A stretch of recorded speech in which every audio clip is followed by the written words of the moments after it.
어머니, 멀뚱멀뚱 서 있지 말고 바닥 더러운데 걸레질이나 좀 하세요. 귀를 때리는 그 말과 함께 사돈의 민망한 표정이 보였습니다. 며느리의 웃음소리가 들렸고 아들은 고개를 숙였습니다. 그 한마디에 제 40년이 무너졌습니다. 손이 부르트도록 반찬을 팔아모은 돈으로 산 이 집. 제 이름으로 된 이 집에서 며느리가 저를 하녀 취급했습니다. 그것도 사돈 앞에서. 내가 이러려고 평생을 살았나? 그날 며느리의 그 말 한마디가 제 남은 인생을 송두리째 흔들어 놓을 줄은 정말 몰랐습니다. 사연 시작 전에 무료로 할 수 있는 구독과 좋아요를 눌러주시면 제게 큰 힘이 됩니다. 모든 일에는 전조 증상이라는 것이 있기 마련입니다. 암세포가 온몸에 퍼지기 전에 명치 끝이 답답한 증상이 나타나듯 제 인생이 무너지기 전에도 수많은 신호가 있었습니다. 다만 애써 외면하고 내 희생이 부족해서 그런 게지하며 스스로를 다독였을 뿐입니다. 제 손에서는 늘 마늘과 파, 그리고 고소한 참기름 냄새가 섞여 났습니다. 새벽 4시, 아직 어둠이 채 가시지 않은 시간을 뚫고 도매시장으로 향하는 버스에 몸을 실을 때부터 제 하루는 시작되었습니다. 남편 일찍 여의고 핏덩이 같은 아들 하나 먹여 살리자니 제가 할 수 있는 건 오로지 몸으로 부딪히는 것뿐이었습니다. 시장 구석에 작은 좌판을 깔고 손님들에게 덤이라도 한 줌 더 얹어주며 악착같이 돈을 모았습니다. 그렇게 모은 돈으로 맹물에 밥 말아 먹고 해진 옷을 몇 번이나 꿰매 입으며 지금 이 집을 샀습니다. 번듯한 2층 집도 으리으리한 아파트도 아니지만 비가 새지 않고 두 다리 뻗고 잘 수 있는 내 집. 등기부등본에 최옥순 세 글자가 찍히던 날 저는 돌아가신 남편 사진을 붙들고 한참을 울었습니다. 이제 아들 민호만큼은 남부럽지 않게 키울 수 있겠구나 싶어서요. 제 인생의 유일한 자랑이자 희망인 아들 민호는 묻어난 아이였습니다. 어미가 시장에서 반찬 장사하는 걸 부끄러워하지 않았고 교복살 돈 아껴서 문제집을 사던 속 깊은 아들이었습니다. 그런 아들이 장가를 간다며 한 여자를 데려왔을 때 저는 세상을 다 가진 듯 기뻤습니다. 그 아이가 바로 제 며느리 윤서연이었지요. 처음부터 서연이가 살가운 아이는 아니었습니다. 부유한 집에서 곱게만 자랐다는 티가 역력했지요. 제가 만든 나물 반찬보다는 백화점 식품관에서 사온 샐러드를 더 좋아했고 제가 한평생 모아 마련한 이 집을 어머님, 집이 너무 낡았어요라며 아무렇지 않게 말하곤 했습니다. 새아가 그래도 이 집이 있어서 우리 민호 대학도 보내고 장가도 보낸 게야. 그러면 며느리는 입을 삐죽이며 대꾸했습니다. 요즘 세상에 이런 주택 사는 사람 없어요. 친구들한테 창피해서 집들이도 못하겠네. 그때마다 아들 민호는 제 눈치를 살피며 헛기침을 할 뿐 아내를 나무라는 법이 없었습니다. 저는 그저 세대가 다르니 생각이 다른 게지 하며 제 속을 다독였습니다. 아들 내외가 회사 다니기 편하다며 분가 대신 학과를 택했을 때 저는 낡은 아랫목을 제 몸으로 데워가며 그들을 맞았습니다. 아침밥 한 번 거르게 한 적 없고 철마다 나는 귀한 것들로 반찬을 해다 바쳤습니다. 그러다 며느리가 자기 사업을 하겠다며 나섰습니다. 번듯한 직장 잘 다니다가 갑자기 무슨 사업이냐 물으니 친구들과 함께 인터넷 쇼핑몰을 연다는 것이었습니다. 자본금이 부족하다는 며느리의 말에 아들 녀석은 제 손을 잡고 부탁했습니다. 어머니, 저희가 지금 돈이 어디 있어요? 어머니 집이랑 땅 담보로 보증 좀 서주시면 안 될까요? 금방 자리 잡아서 갚을게요. 제 이름 석자가 박힌 내 목숨과도 같은 집과 땅이었습니다. 잠시 망설이는 저를 보며 며느리는 쐐기를 박았습니다. 어머님, 저희가 잘 돼야 어머님도 호강시켜드리죠. 언제까지 시장에서 고생하며 사실 거예요. 제가 사모님 소리 듣게 해드릴게요. 사모님이라는 그 달콤한 말보다 아들의 애원하는 눈빛에 제 마음이 무너졌습니다. 평생을 아들 하나만 보고 살아온 어미에게 자식의 부탁은 거절할 수 없는 천명과도 같은 것이었지요. 저는 결국 제 이름으로 된 모든 재산을 담보로 며느리의 사업에 보증을 서주었습니다. 그 후로 며느리의 씀씀이는 눈에 띄게 커졌습니다.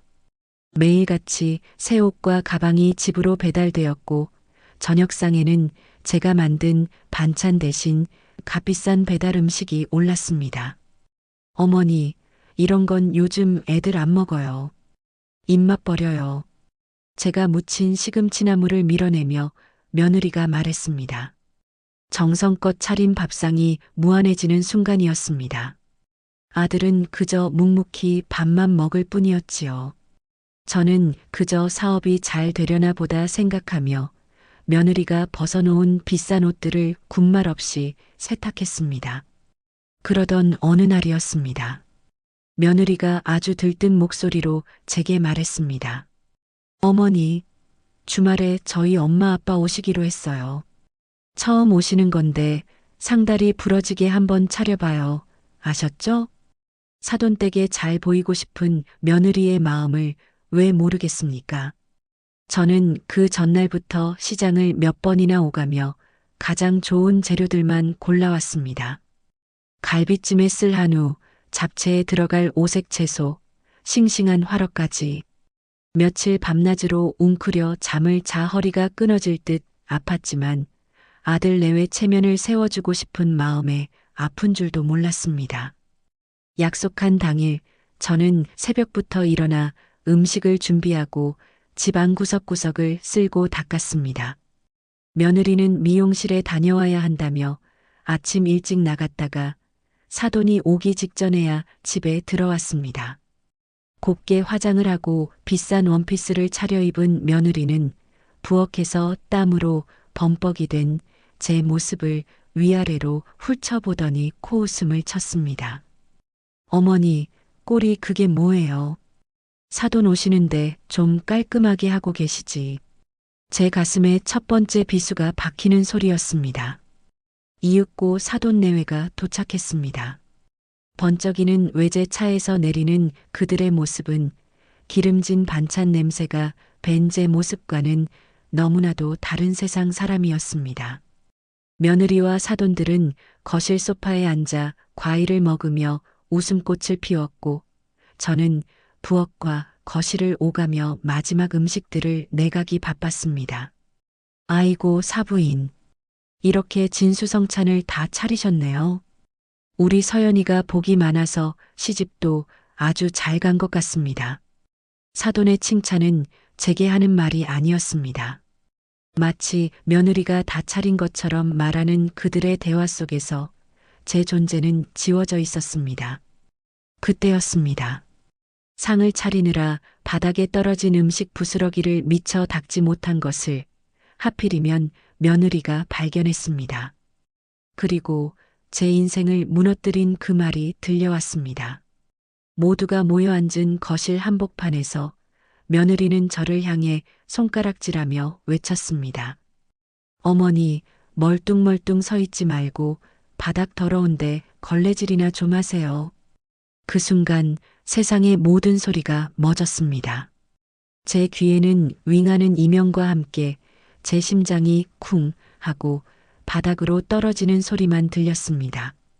사돈의 당황한 얼굴, 아무 말도 못하고 고개만 숙이는 아들의 비겁한 옆모습, 그리고 승리감에 도취된 듯 입꼬리를 올리고 있는 며느리의 얼굴이 슬로 모션처럼 보였습니다. 저는 아무 말 없이 부엌으로 가 걸레를 가져왔습니다. 그리고 모두가 내려다보는 앞에서 그들의 발밑을 무릎으로 기어다니며 바닥을 닦기 시작했습니다. 한 방울, 두 방울. 뜨거운 것이 뺨을 타고 흘러내렸습니다. 그것이 땀인지 눈물인지 아니면 지난 40년간 억눌러왔던 피눈물이었는지 분간할 수 없었습니다. 그날 밤 모두가 돌아간 뒤 텅 빈 집에서 저는 혼자 앉아 있었습니다. 내가 무얼 잘못했을까? 내 희생이, 내 사랑이 부족했던 걸까?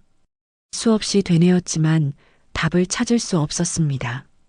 제 무릎에 남은 시퍼런 멍 자국보다 가슴에 새겨진 모멸감이 더 아프게 저려왔습니다. 그때였습니다. 문득 제 눈에 장롱 위에 놓인 작은 상자가 들어왔습니다.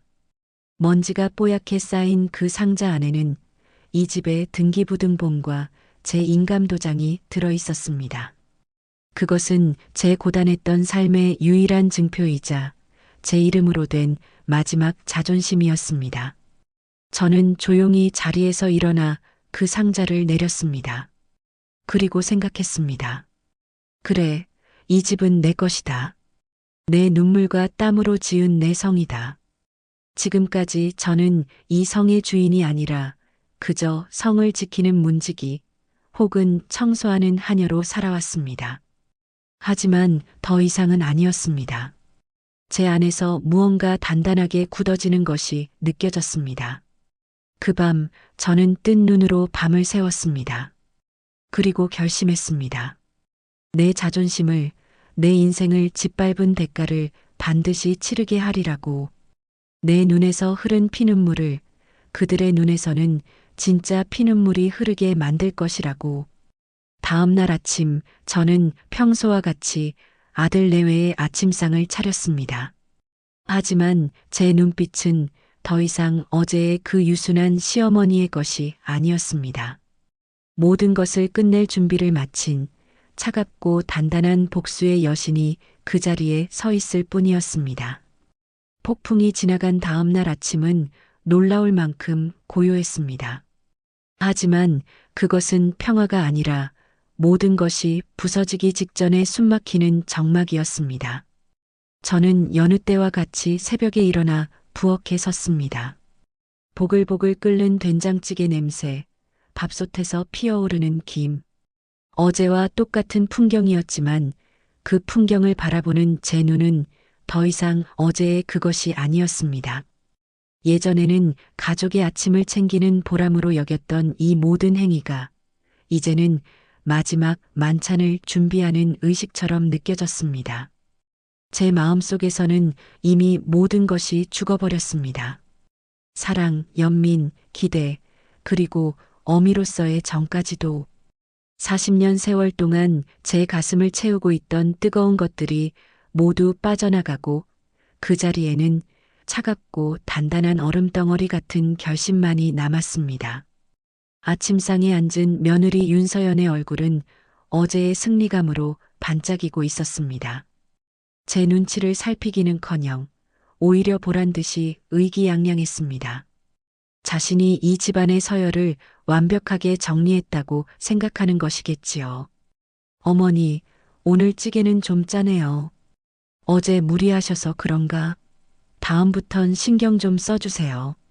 어제 사돈 앞에서 저를 하녀 취급했던 그 입으로 이제는 제 음식 솜씨까지 대놓고 평가하고 있었습니다. 예전 같았으면 내 입에는 괜찮은데 라며 주눅든 목소리로 변명이라도 했을 겁니다. 하지만 저는 아무 말 없이 며느리의 얼굴을 가만히 쳐다보았습니다. 그리고는 아주 희미하게 입꼬리만 살짝 올려 웃어 보였습니다. 제 반응이 예상과 달랐는지 며느리는 순간 당황한 표정을 지었다가 이내 하여튼 입맛하고는 하고 작게 중얼거리며 밥을 먹기 시작했습니다. 아들 민호는 식사 내내 고개를 들지 못했습니다.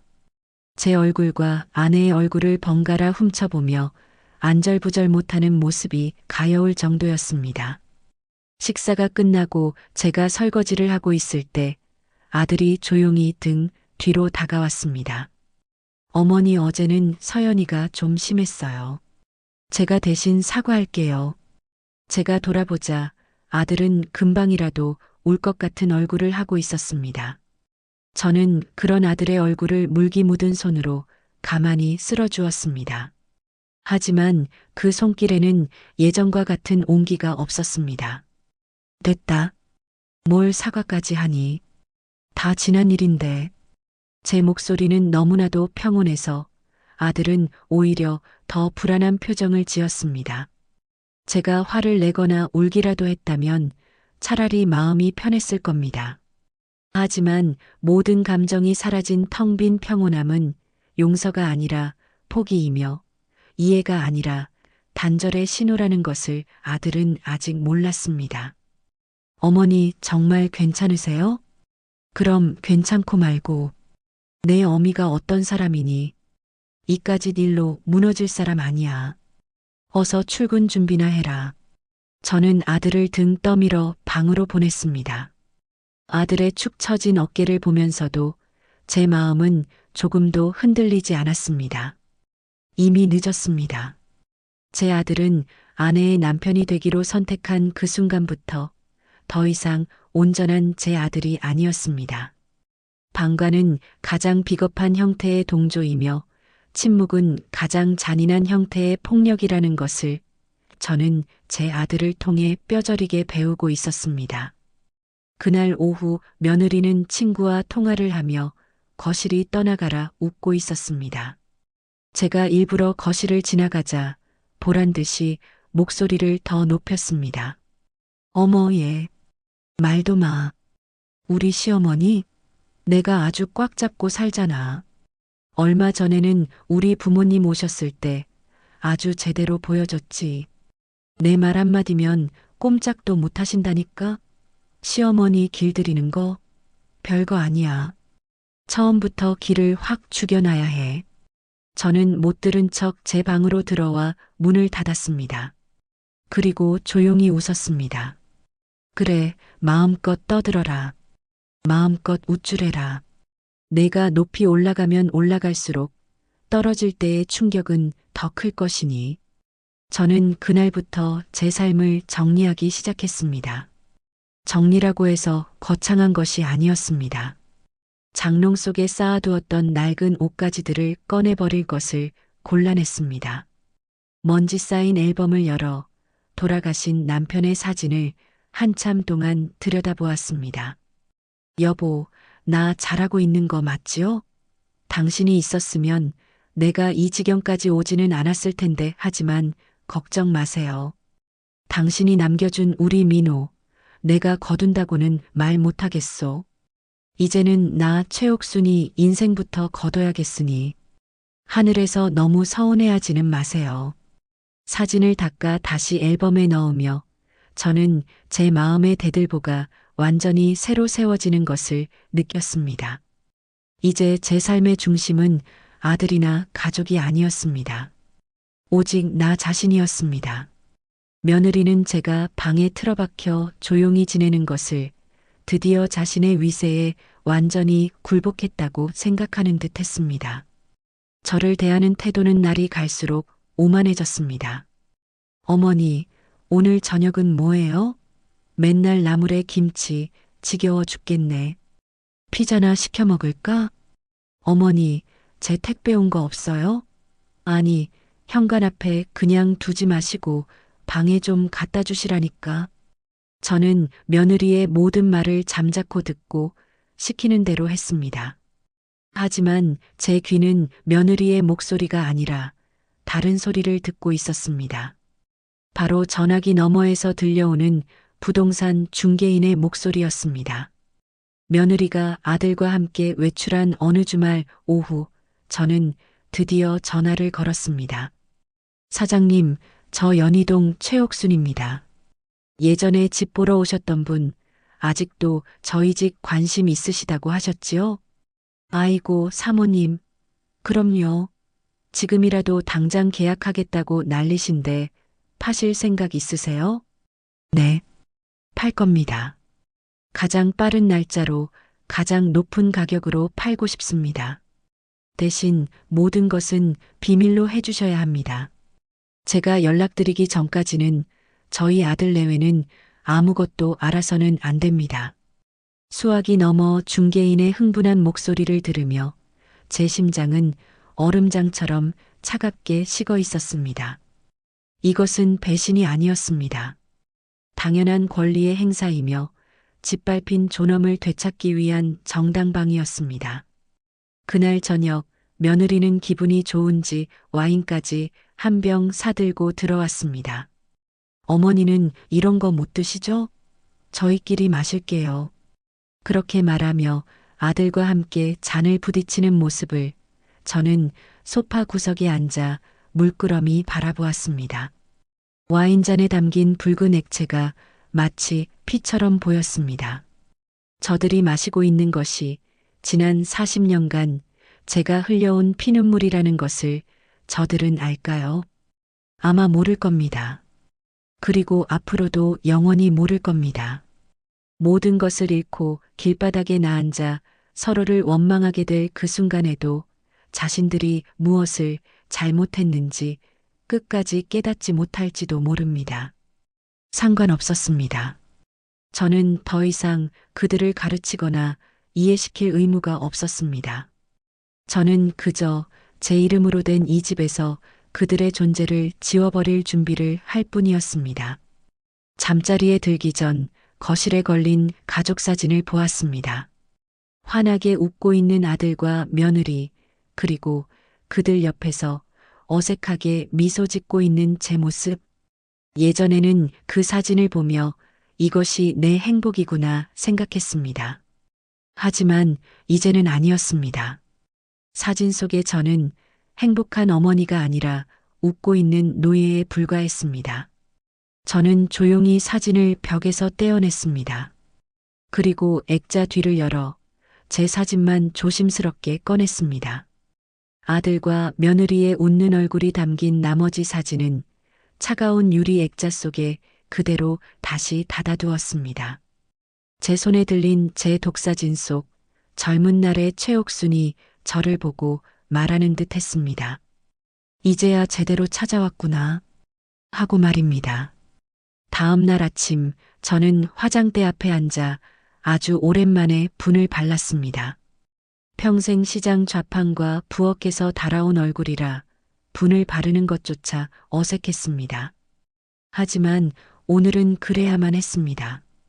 이것은 제 인생의 묵은 때를 벗겨내는 장례식이자 최옥순이라는 이름의 주인이 다시 태어나는 출정식이었기 때문입니다. 서랍 속에서 거의 써본 적 없는 은은한 분홍빛 립스틱을 꺼내 조심스럽게 입술에 발랐습니다. 거울 속에는 더 이상 무기력한 늙은 어미가 아닌 서늘한 눈빛을 한 낯선 여인이 앉아 있었습니다. 어머니, 어디 가세요? 웬일로 화장까지 하시고. 거실로 나가자 소파에 누워 텔레비전을 보던 며느리 윤서연이 저를 위아래로 훑으며 물었습니다. 그 눈에는 늙은이가 주책이다라는 비웃음이 가득했습니다. 볼 일이 좀 있구나. 은행도 가고 사람도 좀 만나고. 은행은 왜요? 또 누구한테 돈 빌려주시게요? 그러다 사기당해요, 어머니. 그냥 집에 계세요. 마치 어린아이 훈계하듯 말하는 며느리를 향해 저는 그저 조용히 미소만 지어 보였습니다. 그리고는 현관문을 열고 나섰습니다.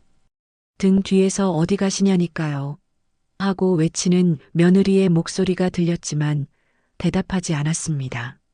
너는 이제 곧 알게 될 것이다. 내가 어디를 가서 무슨 일을 하고 왔는지. 은행으로 향하는 버스 창밖으로 익숙한 동네 풍경이 빠르게 지나갔습니다. 40년 전 아들 손을 잡고 이 동네에 처음 이사 오던 날이 떠올랐습니다. 그때는 모든 것이 희망이었습니다. 이 작은 집에서 아들을 잘 키워본 듯하게 장가만 보내면 내 인생의 고생은 끝날 것이라 믿었습니다.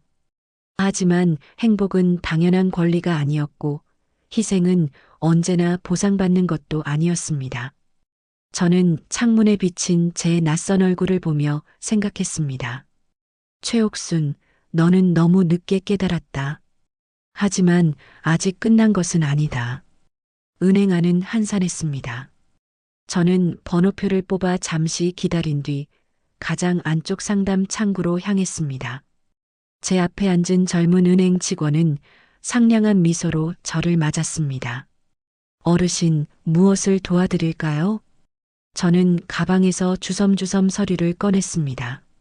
며느리 사업자금 대출에 제가 보증인으로 들어간 서류 사본과 제 신분증, 그리고 아침 일찍 동사무소에서 떼온 인감증명서였습니다.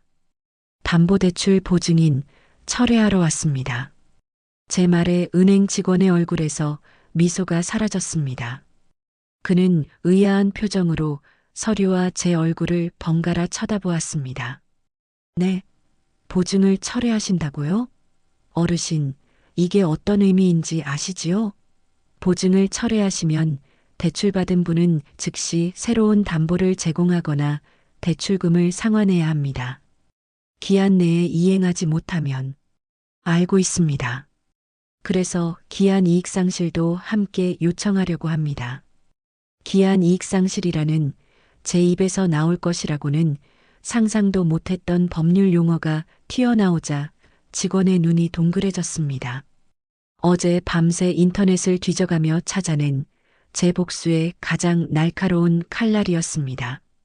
네. 기한 이익상실까지요? 어르신, 이건 채무자에게 바로 상환 의무가 발생하고 신용에 아주 큰 문제가 생길 수 있는 일입니다. 가족분들과 상의는 다 하셨는지요? 내 재산으로 내가 보증을 섰고 이제 그 보증을 내 의지로 거두는 겁니다. 누구와 상의할 필요 없습니다. 법대로 처리해 주십시오. 제 목소리는 단호했습니다. 조금의 망설임도 없었습니다. 은행 직원은 더 이상 묻지 않고 굳은 얼굴로 키보드를 두드리기 시작했습니다. 제 인감도장이 서류에 찍히는 순간 쿵 하고 제 심장에도 새로운 낙인이 찍히는 듯 했습니다. 그것은 노예의 낙인이 아니라 자유인의 낙인이었습니다. 은행을 나오자 다리가 후들거렸습니다. 하지만 마음은 이상할 정도로 가벼웠습니다. 40년 묵은 체증이 한순간에 내려가는 기분이었습니다. 저는 곧장 부동산으로 향하지 않았습니다. 대신 동네 찻집에 들어가 따뜻한 대추차를 한 잔 시켰습니다. 잠시 후 약속한 부동산 중개인이 땀을 뻘뻘 흘리며 찻집으로 들어왔습니다. 아이고, 사모님, 오래 기다리셨습니다.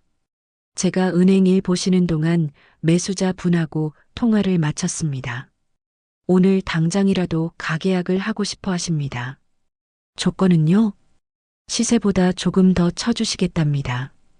대신 잔금 날짜를 최대한 당겨달라고 하시네요. 그리고 가계약금으로 500만 원, 오늘 바로 사모님 통장으로 쏘겠다고 합니다.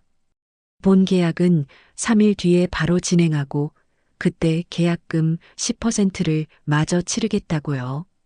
모든 것이 제가 원하던 대로였습니다. 저는 그 자리에서 중개인이 내민 가계약서에 도장을 찍었습니다. 한 가지 조건이 더 있습니다, 사장님. 잔금을 치르기 전까지 이 계약 사실은 그 누구도 알아서는 안 됩니다.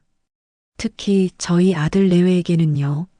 만약 이 약속을 어기시면 계약은 없던 것으로 하겠습니다. 위약금은 제가 물지요.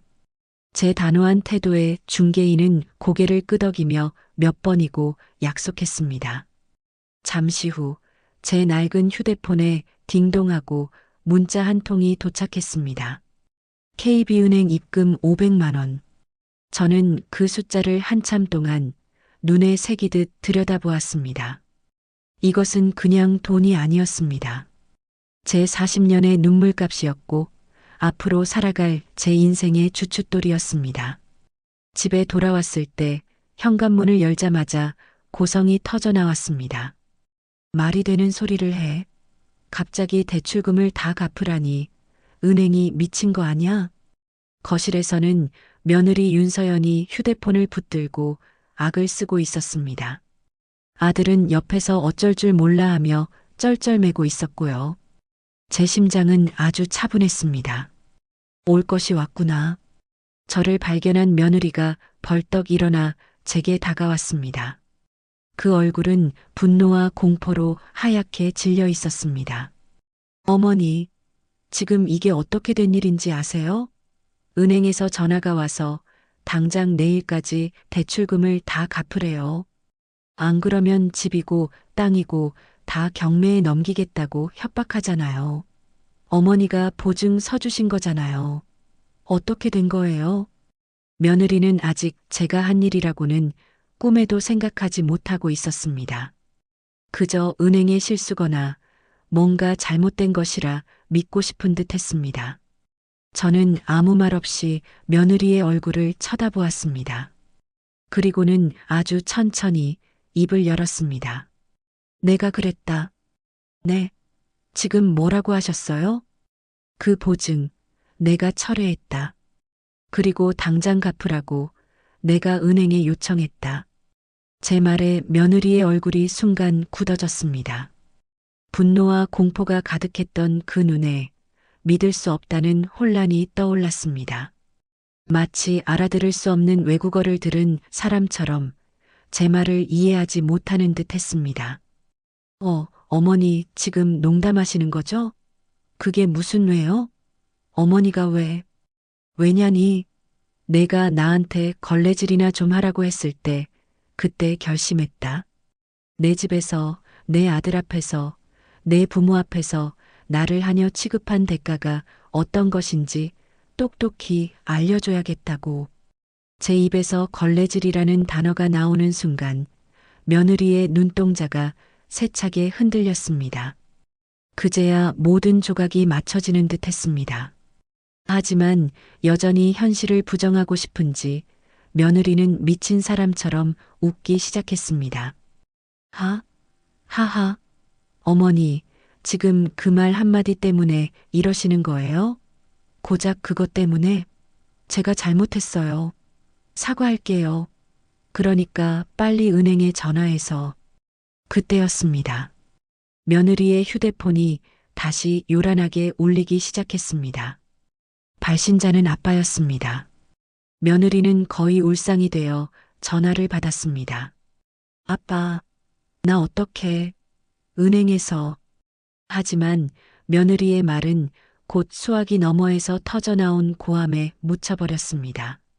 사돈의 목소리는 너무나도 커서 전화기 밖으로까지 새어나왔습니다. 이 미친 계집애야. 너 때문에 우리 회사 부도나게 생겼어. 내 시어머니가 보증을 뺀 것 때문에 우리 회사 연대 보증까지 다 터졌다고. 당장 내 시어미한테 무릎 꿇고 빌든지 해. 안 그러면 우리 다 길바닥에 나앉게 생겼어. 이거사. 쿵. 며느리의 손에서 휴대폰이 바닥으로 떨어졌습니다. 그 예쁘고 고왔던 얼굴이 이제는 핏기 하나 없이 새하얗게 질려 있었습니다. 초점 없는 눈은 허공을 헤맸고 벌어진 입에서는 아무런 소리도 나오지 않았습니다. 저는 바닥에 주저앉아 덜덜 떨고 있는 며느리와 그 옆에서 창백하게 굳어버린 아들을 조용히 내려다보았습니다. 이제 시작일 뿐이다. 이것은 너희가 내게 준 모멸감에 대한 아주 작은 이자일 뿐이야. 원금은 아직 받지도 않았단다. 저는 조용히 몸을 돌려 제 방으로 들어왔습니다. 그리고 문을 닫았습니다. 문 밖에서 들려오는 며느리의 절규와 아들의 흐느낌이 제게는 40년 만에 처음 듣는 가장 아름다운 음악처럼 들렸습니다. 지난밤 제 방 문 밖에서 들려오던 절규와 흐느낌은 새벽이 되자 잦아들었습니다. 하지만 그것은 평온이 아니라 모든 것이 타버린 뒤에 남는 재의 침묵과도 같았습니다. 저는 한숨도 자지 않았지만 조금도 피곤하지 않았습니다. 오히려 40년 만에 처음으로 정신이 맑게 깨어나는 기분이었습니다. 아침상을 차리는 내내 집안에는 아무도 나타나지 않았습니다. 저는 묵묵히 밥을 푸고 찌개를 끓였습니다. 아들 내외의 몫은 없었습니다. 이제 이 집에서 그들이 공짜로 누릴 수 있는 것은 아무것도 없다는 무언의 통보였습니다. 제가 막수저를 들었을 때 퉁퉁 부은 눈의 며느리 윤서연이 문턱을 붙잡고 서 있었습니다.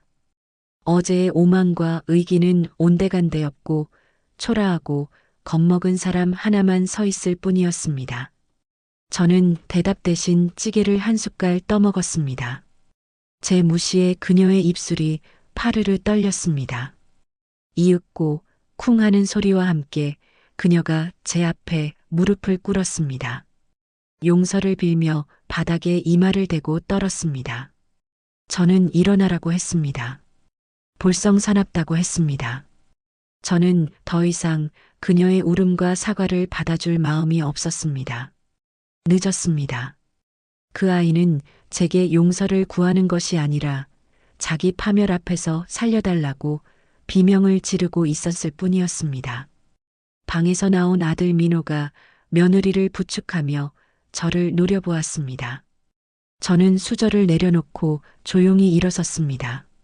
내 아내가 내게 걸레질이나 좀 하세요라고 말했을 때 내가 내 아들이었다면 며느리 앞에 서서 입을 막았어야 한다고 그 순간 너는 아들이기를 포기했다고 말해주었습니다.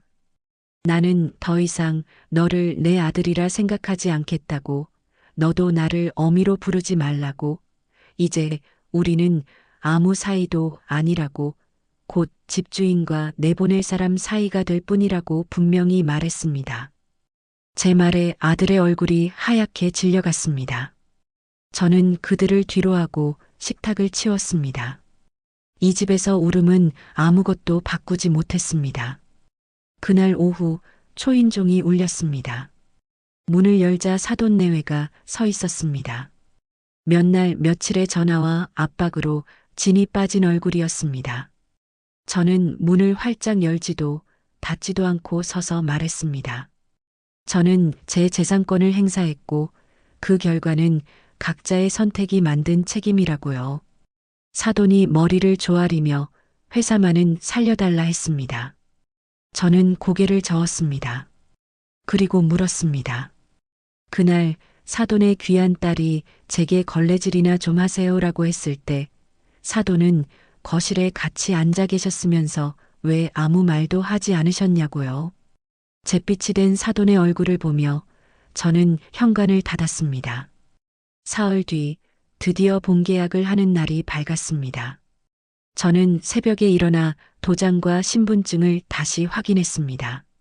저는 시계를 보고 천천히 구두를 신었습니다. 아들 내외는 제가 어디로 가는지 묻지 않았습니다. 아니, 묻지 못했습니다. 그들은 이미 직감하고 있었을 것입니다. 오늘부터 과거와 미래가 갈라질 것이라는 사실을요. 부동산 사무실에는 집 살 사람과 중개인만 앉아 있었습니다. 우리는 말없이 서류를 넘겨보았고 저는 계약서에 제 이름 석자를 또박또박 쓰고 도장을 찍었습니다. 잠시 후 휴대폰에 문자가 도착했습니다. 계약금이 들어왔다는 알림이었습니다. 통장에 찍힌 숫자를 보니 왠지 모르게 마음이 차분해졌습니다. 이게 뭐라고 사람의 눈물 섞인 말보다 돈 몇 푼이 더 믿음직스럽다는 사실이 서글프면서도 속이 시원했습니다. 이 종이 한 장이 저를 하녀 취급하던 그 지긋지긋한 세월을 끝내주는구나 싶었습니다. 중개인이 잔금 날짜며 앞으로 해야 할 일들을 설명해 주었지만 제 귀에는 잘 들어오지 않았습니다. 그저 고개만 끄덕일 뿐이었습니다. 사무실을 나오니 따스한 가을 햇살이 제 얼굴을 비추었습니다. 손에 들린 계약서가 어찌나 무겁고도 가볍던지요. 주머니 속에는 제가 아침에 적어둔 작은 쪽지가 있었습니다. 나는 오늘 나를 지켰다. 그 글씨를 보니 이제야 정말로 한 고비를 넘었구나 싶었습니다. 집으로 돌아오면서 앞으로 남은 보름 남짓한 시간을 어떻게 보낼지 생각했습니다. 조용히 그리고 빈틈없이 이별을 준비하기로 마음먹었습니다. 현관문을 여니 집안 공기가 무겁게 내려앉아 있었습니다. 한숨과 분노가 뒤섞인 것 같은 답답한 공기였습니다. 저는 곧장 부엌으로 가 따뜻한 차 한 잔을 우렸습니다. 따뜻한 찻잔을 두 손으로 감싸 쥐니 비로소 제 마음도 조금은 놓이는 듯 했습니다. 방으로 돌아와 서류들을 차곡차곡 정리했습니다. 맨 뒤에는 아까 주머니에 있던 쪽지와 아기 때 아들 사진을 함께 넣어두었습니다. 지난 세월과 오늘의 다짐을 한 곳에 둔 셈입니다. 서랍을 닫고 나니 이제 정말 큰 산 하나를 넘었구나 하는 생각에 저도 모르게 긴 숨을 내쉬었습니다. 저녁이 되자 집안이 어둑해졌습니다. 저는 방 앞에 두었던 상자를 거실로 가져왔습니다. 상자 안에는 먼저 간 남편의 낡은 시계와 시장에서 쓰던 제 목장갑, 그리고 제 이름이 적힌 서류 몇 장이 들어 있었습니다. 제 인생의 소중한 것들만 남기고 나머지는 다 버릴 참이었습니다. 지난 세월을 꾸역꾸역 다 짊어지고 갈 수는 없는 노릇이니까요. 불을 끄고 방에 들어와 침대 모서리에 걸터 앉아 허리를 폈습니다. 그리고 제 이름을 나직이 불러보았습니다. 최옥순. 왠지 모르게 방 안 공기가 조금은 따뜻해진 것 같았습니다. 오늘 하루 저는 며느리의 시어머니도 아들의 어미도 아닌 그냥 최옥순으로 살았습니다. 그리고 제 이름으로 모든 것을 끝낼 계약서에 도장을 찍었습니다. 이제 남은 열쇠는 단 하나, 열나흘 뒤에 이 집을 완전히 떠나는 일만 남았습니다. 제게는 이 밤이 끝이 아니라 새로운 시작이었습니다. 이제야 제 인생의 주인이 저 자신이라는 것을 깨달았습니다. 이제부터는 정말 제가 저를 데리고 한번 잘 살아볼 참입니다. 본계약서에 찍힌 잉크가 마르던 그날 이후 집안의 시간은 다르게 흘러가기 시작했습니다. 제 시간은 미래를 향해 나아갔지만 아들 내외의 시간은 과거에 묶인 채 썩어가고 있었습니다. 그들은 제가 보증을 뺀 사실 하나에만 매달려 그 뒤에 더 거대한 파도가 밀려오고 있다는 것은 꿈에도 생각하지 못했습니다. 집이 이미 다른 사람의 것이 되어가고 있다는 진실을 모른 채 그들은 얕은 물에서 허우적거리고 있었습니다. 며느리 윤서연은 며칠 동안 여러 가지 얼굴을 보여주었습니다. 첫날에는 제 방문 앞에서 몇 시간이고 무릎을 꿇고 용서를 빌었습니다. 그 다음 날에는 아무 일도 없었다는 듯 제게 살갑게 굴며 예전에 좋아하던 백화점 과일 세트를 사다 놓기도 했습니다. 또 어떤 날에는 제 방문을 거칠게 두드리며 어머니 때문에 우리 다 죽게 생겼다고 악을 쓰며 울부짖었습니다. 저는 그 모든 것을 그저 투명한 유리창 너머로 구경하듯 바라보았습니다. 며느리는 아직도 상황을 파악하지 못하고 있었습니다. 이 모든 것이 저의 감정 문제라고 제가 화가 풀리면 예전처럼 모든 것을 해결해 줄 것이라고 착각하고 있었습니다. 그래서 제가 좋아하는 반찬을 해놓고 제 어깨를 주무르며 예전의 순종적인 시어머니로 돌아오기만을 바랐습니다. 하지만 이미 강물은 너무 멀리 흘러와 버렸습니다. 저는 매일 아침 전과 같이 밥을 지었습니다. 하지만 상은 따로 차려졌습니다. 제 작은 밥상에는 갓 지은 쌀밥과 정갈한 나물 반찬 2가지가 전부였습니다. 아들 내외는 배달 음식으로 끼니를 때우거나 며느리가 서툰 솜씨로 끓인 라면으로 허기를 채웠습니다. 한 지붕 아래 살았지만 우리는 이미 다른 세상의 사람들이었습니다. 가장 비참한 것은 아들 민호였습니다. 아들은 밤마다 잠을 설치고 술에 취해 들어오는 날이 잦아졌습니다. 어느 날 밤 아들은 술 기운을 빌려 제 방문을 두드렸습니다. 어머니, 문 좀 열어주세요. 저 민호예요. 저는 문을 열어주지 않았습니다. 문 하나를 사이에 두고 아들은 어린 시절처럼 칭얼거리며 제게 매달렸습니다. 어머니, 제가 잘못했어요. 제가 못난 놈이에요. 그러니 제발 서연이 좀 용서해 주세요. 저러다 정말 큰일 나겠어요. 그리고 우리 장인어른 회사도. 아들은 결국 며느리와 그 친정 걱정뿐이었습니다. 저는 조용히 눈을 감았습니다. 제 귀에는 아들의 울음소리가 아니라 아주 오래전 저를 버려두고 떠났던 어미의 무정한 발소리가 들리는 듯 했습니다. 저는 아들에게 아무런 대답도 하지 않았습니다. 문 밖의 흐느낌이 점점 잦아들고 이윽고 터덜터덜 걸어가는 아들의 발소리가 멀어졌습니다. 그날 저는 제 마음속에서 아들을 완전히 지워냈습니다. 저는 제 계획을 차근차근 실행에 옮겼습니다. 낮에는 작은 부동산들을 돌아다니며 앞으로 제가 살아갈 작은 보금자리를 알아보았습니다. 시장 근처의 작고 낡은 연립주택이었지만 제 이름 하나만으로 온전히 설 수 있는 곳이었습니다. 남은 계약금과 잔금으로 그 집을 사고 작은 반찬 가게를 하나 얻을 계산까지 마쳤습니다. 집에 돌아와서는 제 짐을 정리하기 시작했습니다. 큰 가구들은 모두 버릴 것이었습니다. 제가 챙기는 것은 오직 제 인생의 흔적이 담긴 작은 것들 뿐이었습니다. 장롱 깊숙한 곳에서 돌아가신 남편의 낡은 양복을 꺼냈습니다. 조명 냄새가 코를 찔렀지만 그 속에 희미하게 남편의 채취가 묻어있는 듯 했습니다. 저는 그 양복을 정성껏 깨어 가장 큰 상자에 담았습니다. 아들의 베넷 저고리와 첫돌 사진, 제가 시장에서 돈을 셀 때 쓰던 낡은 주판도 함께 넣었습니다.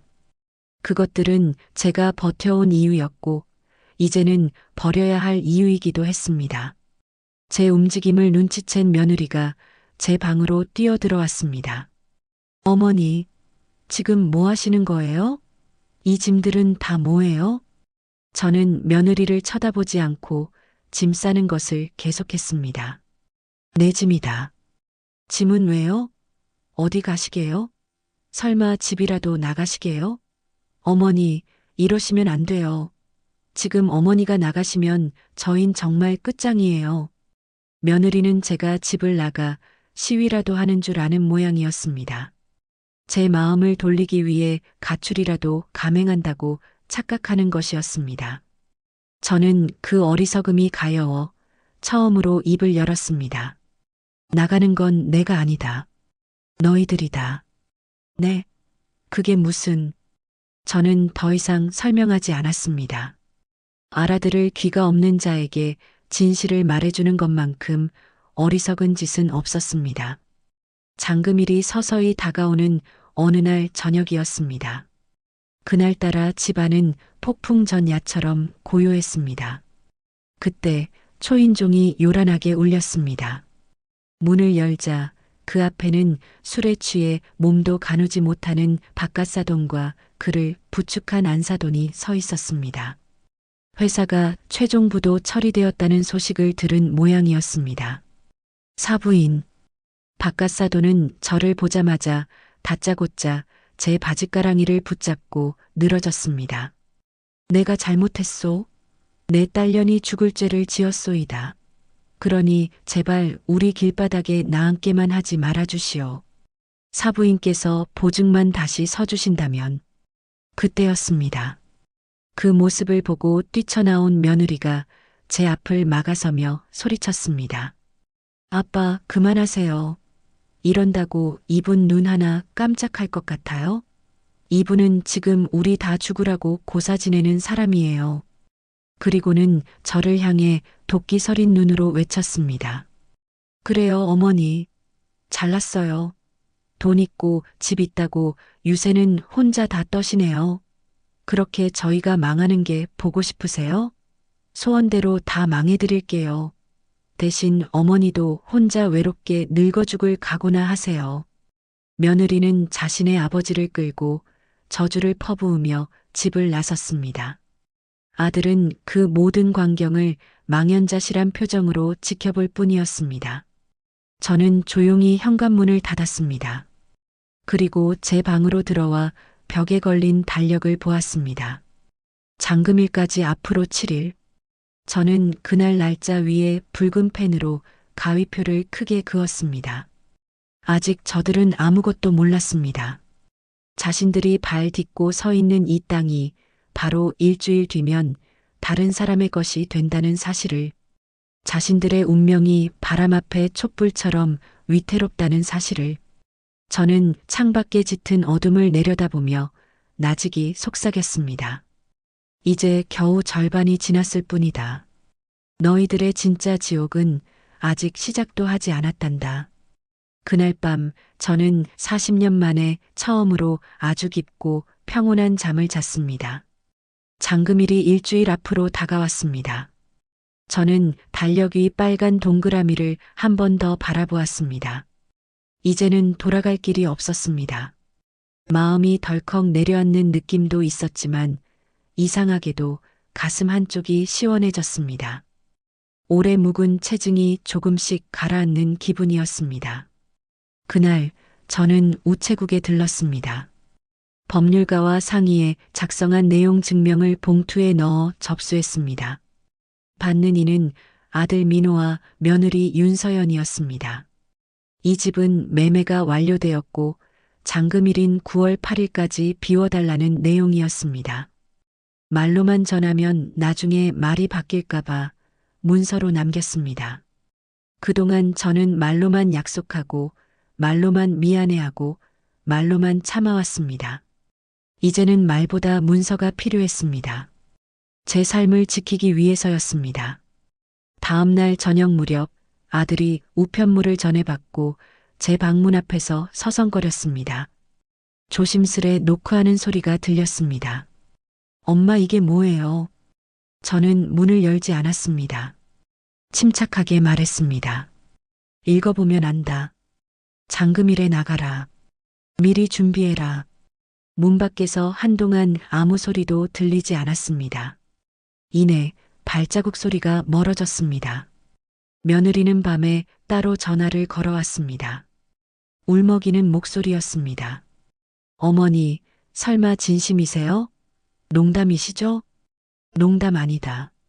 준비해라. 그 말이 제 입에서 그렇게도 쉽게 나올 줄 몰랐습니다. 하지만 나오고 나니 마음이 흔들리지는 않았습니다. 이 말을 듣고도 그들이 변하지 않으면 변할 마음이 없는 것입니다.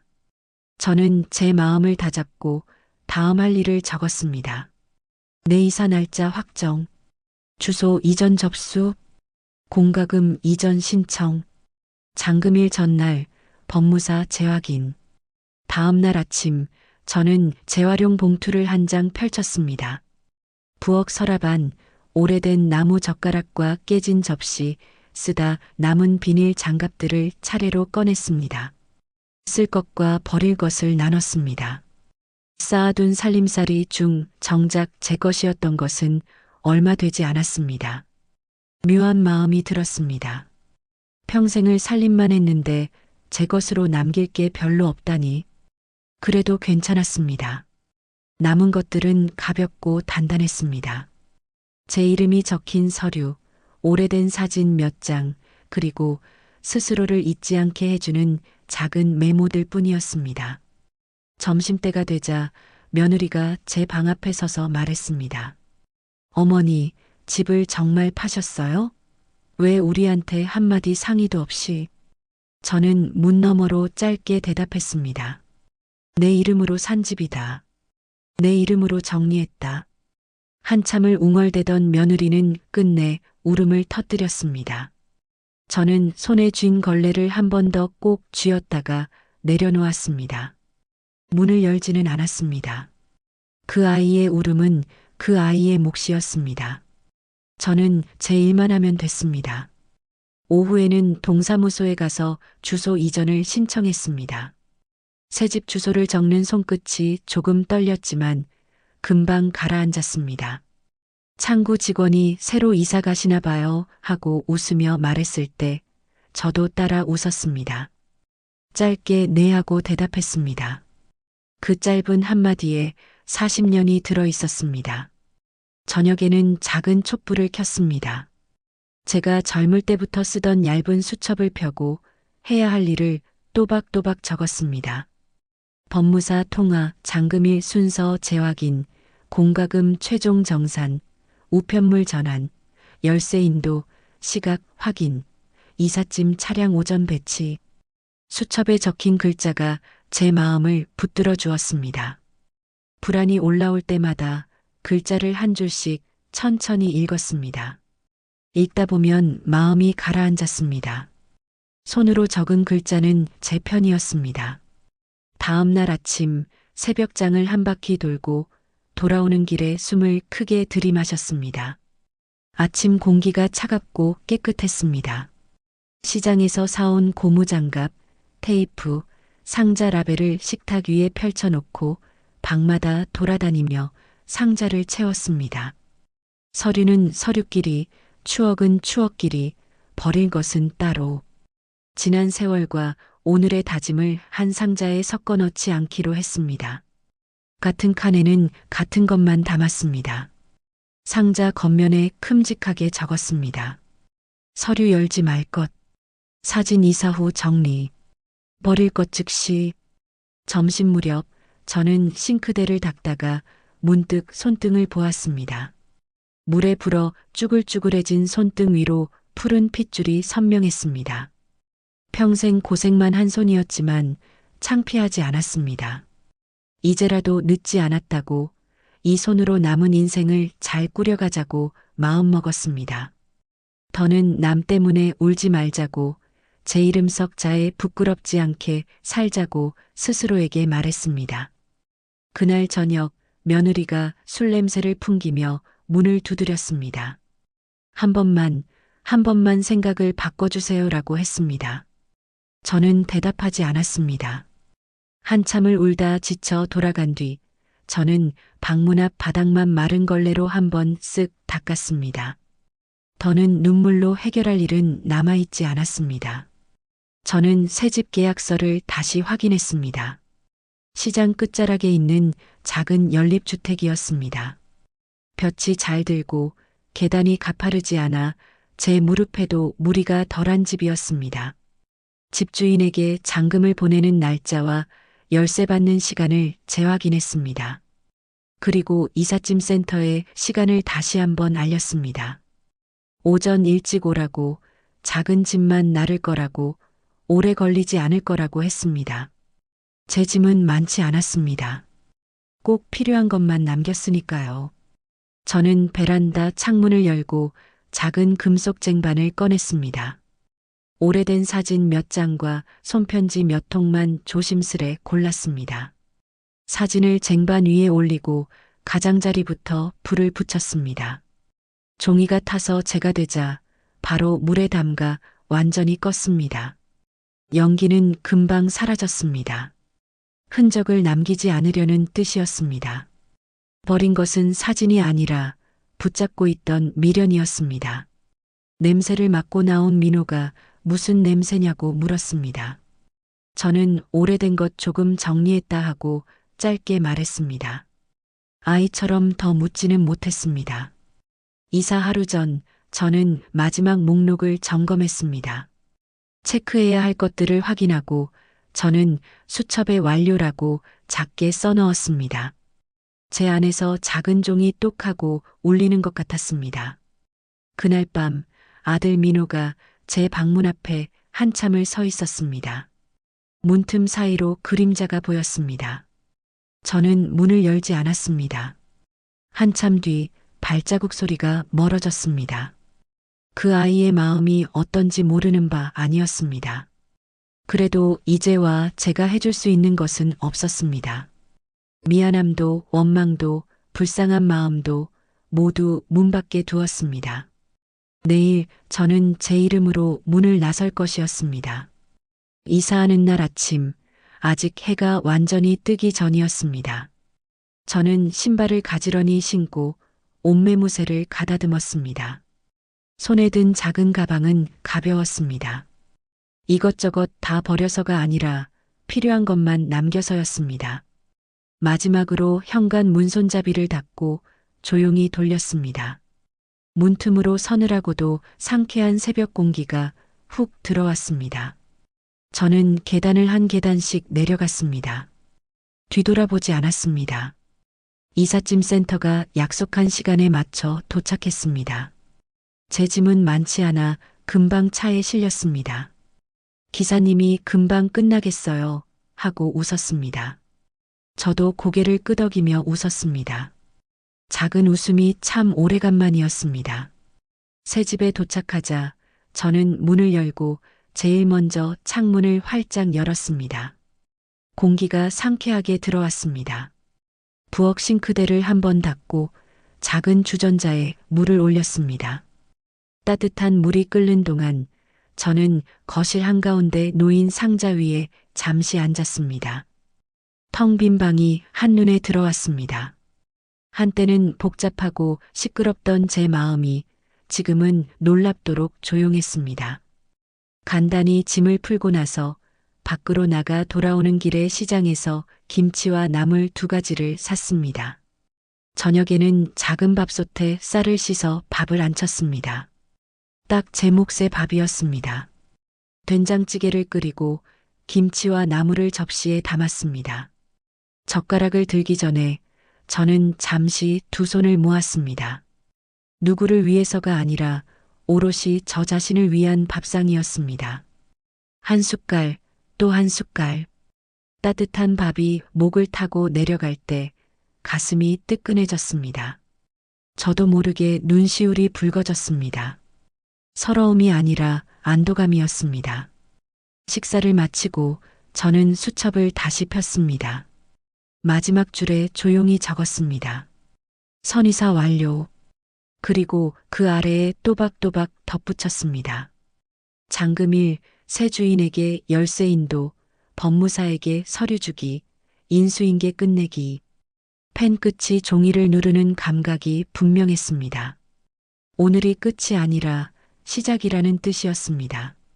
밤이 깊어지자 창밖이 고요해졌습니다. 저는 작은 촛불을 켜지 않고도 그대로 앉아 있었습니다. 어두운 방 안에서 마음만은 밝았습니다. 제 이름을 조용히 불러보았습니다. 최옥순. 제 귀에 제 목소리가 들렸습니다. 낯설지 않았습니다. 오히려 따뜻했습니다. 저는 그 소리를 품에 안고 천천히 눕겠습니다. 내일은 장금일이었습니다. 저는 내일 제 이름으로 모든 것을 끝내고 제 이름으로 새 인생을 열겠습니다. 아침 공기가 차분했습니다. 저는 새로 이사한 작은 집에서 눈을 떴습니다. 밤새 뒤척이지 않고 곤히 잔 것도 오랜만이었습니다. 창문을 조금 열어두니 선선한 바람이 들어왔습니다. 오늘은 장금일이다. 마음속으로 한 번 더 되뇌었습니다. 긴 세월을 돌아 여기까지 왔습니다. 이제는 제 이름으로, 제 힘으로 마무리할 차례였습니다. 아침 준비를 소박하게 했습니다. 갓 지은 밥 한 그릇, 된장찌개 한 숟갈, 김 한 장. 누구 눈치도 보지 않고 천천히 씹어서 삼켰습니다. 따뜻한 국물이 목을 타고 내려가자 가슴도 조금 따뜻해지는 것 같았습니다. 식탁 위 수첩을 펼쳐 오늘 해야 할 일을 체크했습니다. 법무사 통화 확인, 부동산 통화 확인, 열쇠 인도 시각 확인. 모두 표시가 되어 있었습니다. 실수는 없었습니다. 오늘은 그저 정해진 순서를 차분히 밟으면 되었습니다. 아침 9시 법무사에게서 마지막 확인 전화가 왔습니다. 저는 짧게 네, 알겠습니다라고 대답했습니다. 통화를 끊고 창가에 잠시 섰습니다. 햇살이 베란다 바닥에 길게 드리워졌습니다. 그 빛이 새로 시작하는 제 삶을 축복해주는 것 같았습니다. 10시가 가까워오자 부동산 중개인에게서 또 전화가 왔습니다. 새 집주인이 전 집 앞으로 도착했고 절차대로 진행 중이라는 말이었습니다. 저는 조용히 네 하고 끊었습니다. 전화기를 내려놓고 물을 한 잔 마셨습니다. 물맛이 유난히 맑았습니다. 마음이 흐트러지지 않게 그저 호흡을 고르게 했습니다. 잠시 후 또 다른 전화가 울렸습니다. 이번엔 중개인의 목소리가 조금 급했습니다. 아드님 내외가 아직 짐을 제대로 싸지 못하셨답니다. 그래도 오전 안에 비워야 합니다. 저는 차분히 대답했습니다. 알고 있습니다. 정해진 대로 하세요. 오래전 같으면 걱정이 앞섰을 것입니다. 하지만 오늘은 달랐습니다. 통보는 이미 했고 시간이 넉넉하지 않다는 것도 여러 번 알렸습니다. 제 할 일은 그저 흔들리지 않는 것이었습니다. 점심 무렵 전 집 앞 사정이 궁금해졌지만 굳이 찾아가 보지는 않았습니다. 대신 작은 밥솥에 쌀을 씻어 점심을 지었습니다. 밥이 되는 동안 주방 창틀을 한번 닫고 찬장을 정리했습니다. 이 작은 집을 제 손길로 조금씩 채워나가는 일이 제게 힘이 되었습니다. 오늘만 넘기면 된다. 오늘 넘기면 내일은 더 쉬워진다. 마음속으로 조용히 말했습니다. 그 시간 예전 집 앞에서는 많은 일이 벌어지고 있었을 것입니다. 새 집주인은 약속한 시간에 맞춰 들어오고 중개인과 법무사는 절차대로 진행하며 이삿짐 센터 사람들은 규정에 따라 움직였을 것입니다. 아들 내외가 울부짖어도 오늘은 달라지지 않습니다. 이미 세상이 그들을 향해 멈추지 않는 수레바퀴처럼 움직이고 있으니 제 감정이 끼어들 공간은 없습니다. 오늘만큼은 제가 저를 지켜야 했습니다. 오후 2시 법무사에게서 잔금 처리와 서류 이전이 문제없이 완료되었다는 연락이 왔습니다. 저는 수고 많으셨습니다라고 말했습니다. 문장 몇 마디였지만 제게는 40년의 무게를 내려놓게 하는 소리였습니다. 전화기를 내려놓고 숨을 깊이 쉬었습니다. 등에서 힘이 빠져나가는 느낌이 들었습니다. 소파에 앉아 잠깐 눈을 감았습니다. 졸음은 오지 않았지만 머릿속은 고요했습니다. 그 사이에 현관 초인종이 요란하게 울렸습니다. 예상했던 일이었습니다. 저는 인터폰 화면을 켰습니다. 화면 속에는 며칠 사이에 고생이 짙게 내려앉은 아들과 며느리가 서 있었습니다. 며느리는 울다 지친 얼굴이었고 아들은 수염이 덥수룩하게 자라 있었습니다. 어머니, 우리 좀 만나주세요. 제발요. 며느리가 문 앞에서 애원을 이어갔습니다. 아들도 목이 쉰 소리로 말했습니다. 어머니, 단 한 번만 들어주세요. 저는 한동안 아무 말 없이 그 화면을 바라만 보았습니다. 손이 떨리지는 않았습니다. 다만 오래전의 제 모습이 겹쳐 보였을 뿐이었습니다. 누구에게도 들어달라고 봐달라고 애원했던 그때의 제 모습 말입니다. 저는 인터폰에 조용히 입을 댔습니다. 돌아가거라. 제 목소리는 낮고 단단했습니다. 이어서 한마디를 덧붙였습니다. 이제 나는 너희의 어머니가 아니다. 내 삶은 내가 지킨다. 다시는 오지 마라. 그 말을 하고 저는 인터폰 전원을 껐습니다. 문 밖에서 한동안 소란이 이어졌지만 저는 더 이상 귀를 기울이지 않았습니다. 찬물을 올리고 차를 한 잔 우렸습니다. 따뜻한 찻잔을 두 손으로 감싸니 마음이 조금 풀렸습니다. 해가 기울 무렵 중개인에게서 마지막 연락이 왔습니다. 모든 인도와 정리가 끝났습니다. 저는 네, 고맙습니다 하고 전화를 놓았습니다. 창밖으로 붉은 노을이 번지고 있었습니다. 오래오래 바라보았습니다. 날이 저물고 있었습니다. 제게는 이 저녁이 끝이 아니라 새로운 하루의 시작 같았습니다. 저녁 밥상을 차렸습니다. 어제 사온 김치와 나물, 그리고 찌개를 데웠습니다. 젓가락을 들기 전에 두 손을 모았습니다. 오늘 하루 잘 견뎠다. 내 이름으로, 내 힘으로. 혼잣말처럼 내뱉었지만 그 말이 마음속 깊은 곳에서 울렸습니다. 숟가락을 들어 한 숟갈 크게 떠먹었습니다. 따뜻한 밥맛이 혀끝에서 퍼졌습니다. 눈물이 맺힐 듯 말 듯 했지만 저는 울지 않았습니다. 울음으로 해결할 수 있는 일은 더 이상 없었습니다. 식사를 마치고 식탁을 깨끗이 닦았습니다. 작은 화분에 물을 주고 창문을 닫았습니다. 벽시계를 보니 저녁 8시를 조금 넘겼습니다. 저는 수첩을 펴서 오늘의 마지막 줄에 체크 표시를 했습니다. 잠금 처리 완료. 인도 완료.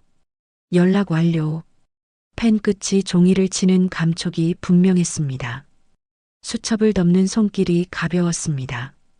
밤이 깊어지자 저는 전등을 하나씩 껐습니다. 부엌 불을 끄고 거실 불을 끄고 마지막으로 스탠드만 남겨두었습니다. 그 따뜻한 불빛 아래서 저는 스스로에게 말했습니다. 수고했다, 최옥순. 정말 잘했다. 주름진 제 얼굴이 거울에 비쳤습니다. 눈빛은 이상할 만큼 평안했습니다. 등허리를 펴고 깊이 숨을 들이마셨습니다. 아주 오랫동안 참아온 사람이 비로소 숨을 쉬는 것 같았습니다. 잠자리에 들기 전에 창문을 살짝 열어두었습니다. 서늘한 바람이 커튼을 살짝 흔들었습니다. 이불을 덮고 눈을 감았습니다. 오늘을 보내는 마음이 조용히 가라앉았습니다. 내일은 더 이상 누군가의 울음과 원망을 감당하지 않아도 되는 하루였습니다. 내일은 제 이름으로 제 시간을 채울 수 있는 하루였습니다. 이렇게 잠금일은 지나갔습니다. 저는 울지 않았고 흔들리지도 않았습니다. 단지 제자리에서 제 몫을 했을 뿐이었습니다. 그리고 그걸로 충분했습니다. 내일 아침에도 저는 제 손으로 밥을 짓고 제 발로 시장을 걸어 제 힘으로 하루를 꾸릴 것입니다. 아침이 되자 저는 천천히 눈을 떴습니다. 창문 틈으로 선선한 바람이 들어왔고 커튼이 살짝 흔들렸습니다. 해가 떠오르기 전에 고요가 방 안을 채웠습니다. 잠금일의 절차와 인도까지 모두 끝났다는 사실이 마음을 편안하게 해주었습니다. 오늘은 진짜로 새로운 생활을 시작하는 첫날이었습니다. 부엌 불을 켜고 쌀을 씻었습니다.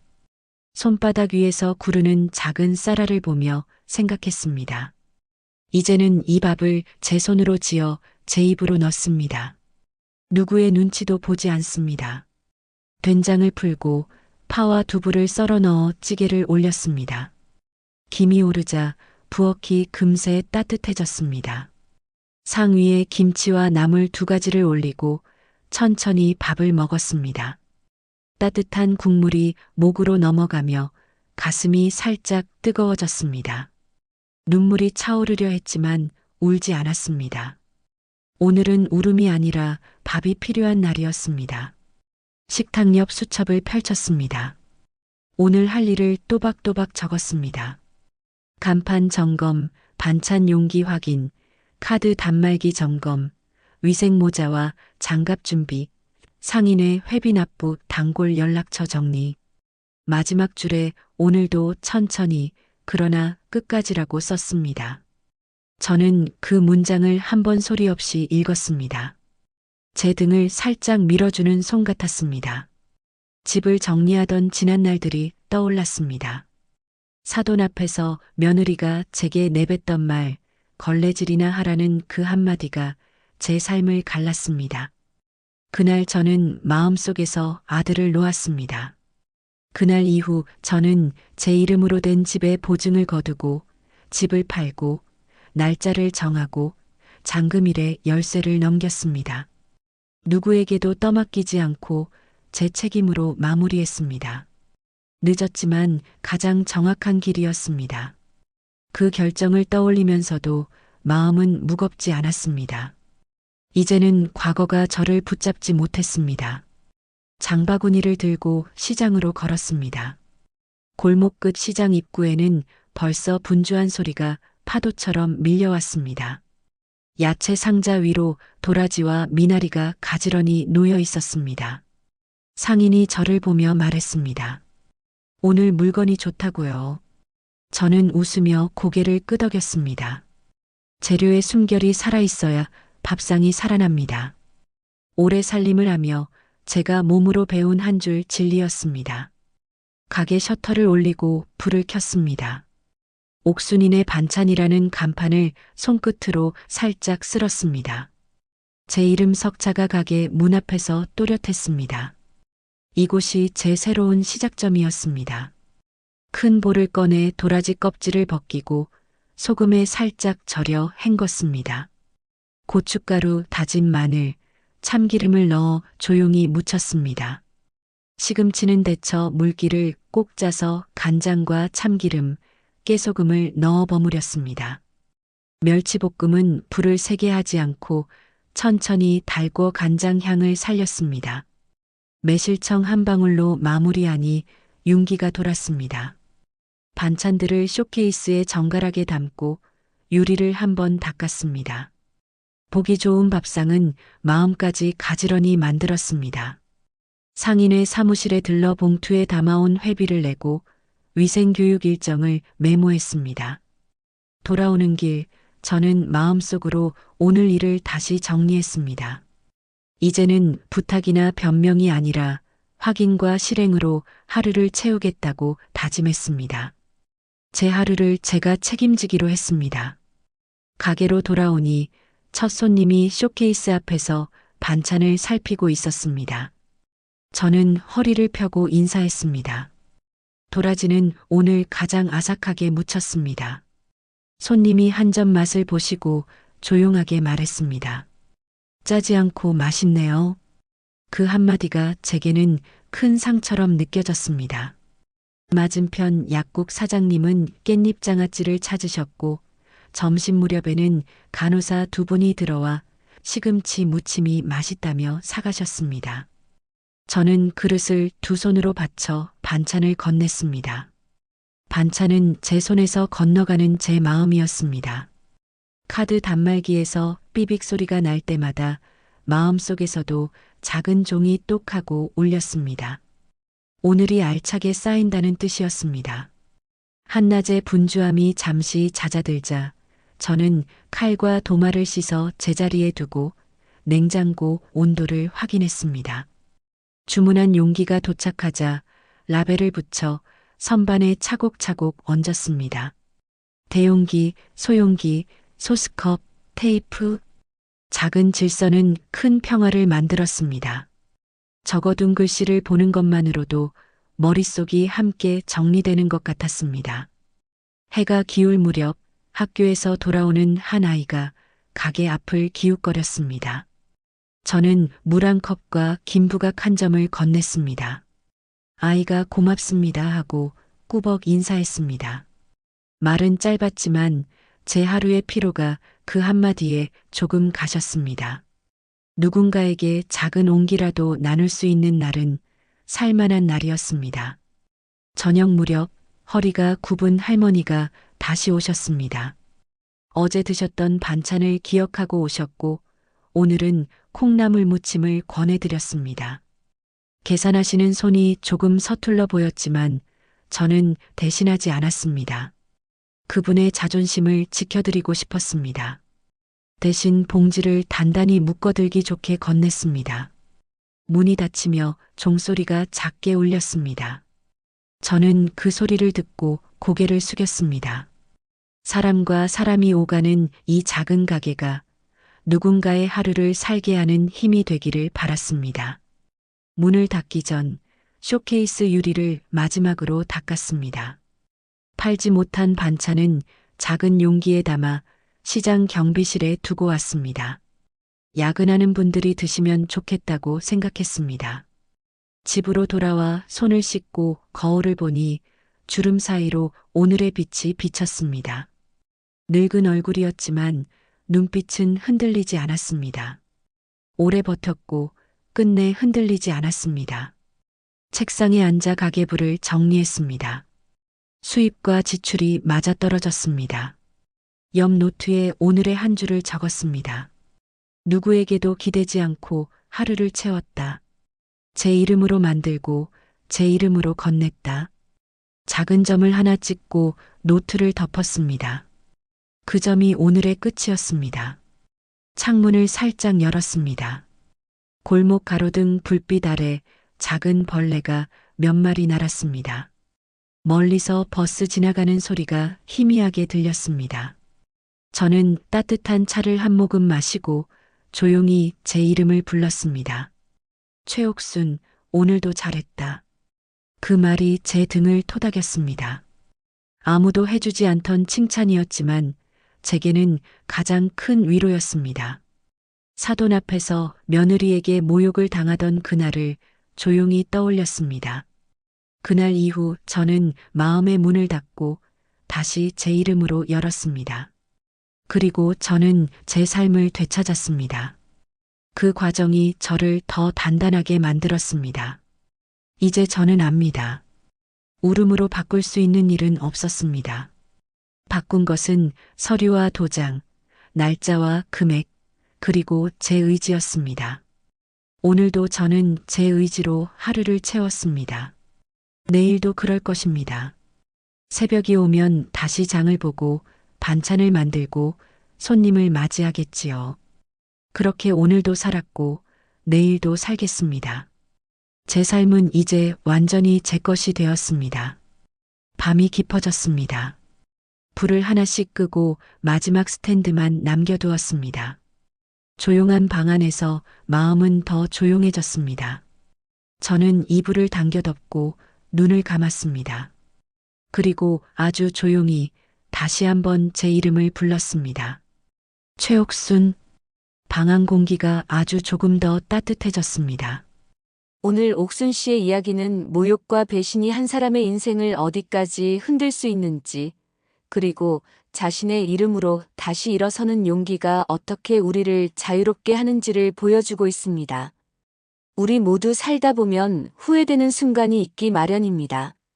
며느리처럼 돌이킬 수 없는 말로 상처를 주었을 수도 있고, 아들처럼 외면으로 더 큰 아픔을 주었을 수도 있습니다. 혹은 옥순 씨처럼 오랜 시간 참고 또 참으며 살아왔을지도 모릅니다. 하지만 중요한 것은 그 후에 우리가 어떤 선택을 하느냐입니다. 과거는 바꿀 수 없지만 앞으로의 날들은 바로 우리 손에 달려 있으니까요. 어쩌면 여러분 주변에도 옥순 씨처럼 마음속 응어리를 풀지 못한 채 살아가는 분이 계실지 모릅니다. 혹은 여러분 자신이 누군가에게 상처를 주고 용서를 구하지 못한 채 살아가고 있을 수도 있겠지요. 오늘 이야기가 여러분의 마음에 작은 위로와 용기가 되었기를 바랍니다. 앞으로도 여러분의 마음을 울리는 다양한 이야기로 찾아뵙겠습니다. 여러분의 하루가 따뜻한 위로로 가득하길 바랍니다. 채널 구독과 좋아요도 잊지 말고 꼭 눌러주시면 감사하겠습니다.